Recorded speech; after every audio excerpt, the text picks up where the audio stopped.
Yo, yo, yo, Chillside Philippines. Para sa bayan, makinig ka, kapatid.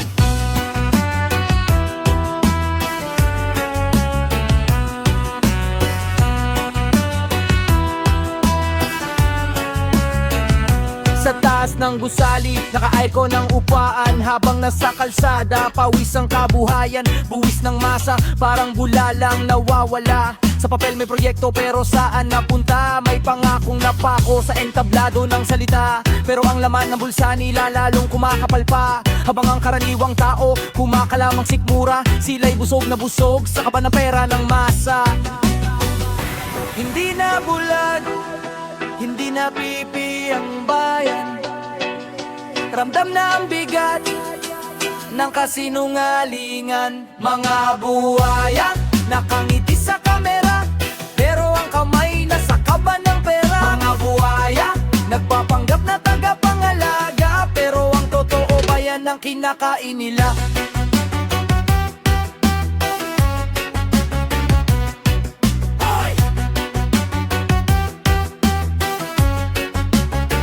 Sa balita puro plano, puro bagong proyekto, pero sa barangay namin lubak pa rin ang kalsada dito. Eskwela kulang sa upuan, ospital kulang sa gamot, pero sila may bagong kotse, may mansyon na nakatayo agad.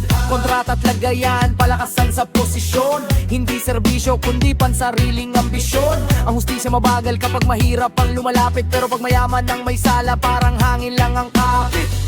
Gising na ang diwa, galit ay umaapoy. Hindi na kami takot, boses namin ay tuloy-tuloy. Mga buhaya nakangiti sa kamera, pero ang kamay nasa kaban ng pera. Mga buhaya nagpapanggap na tagapangalaga, pero ang totoo ba yan ang kinakain nila?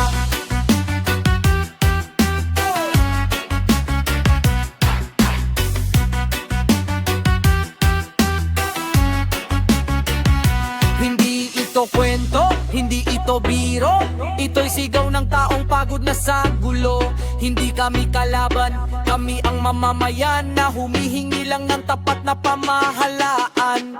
Mga buhaya, tama na, bayan muna bago ang bulsa ninyo. Mga buhaya, tama na, panahon na para sa pagbabago. Mga buhaya, tama na, bayan muna bago ang bulsa ninyo. Mga buhaya, tama na, panahon na para sa pagbabago.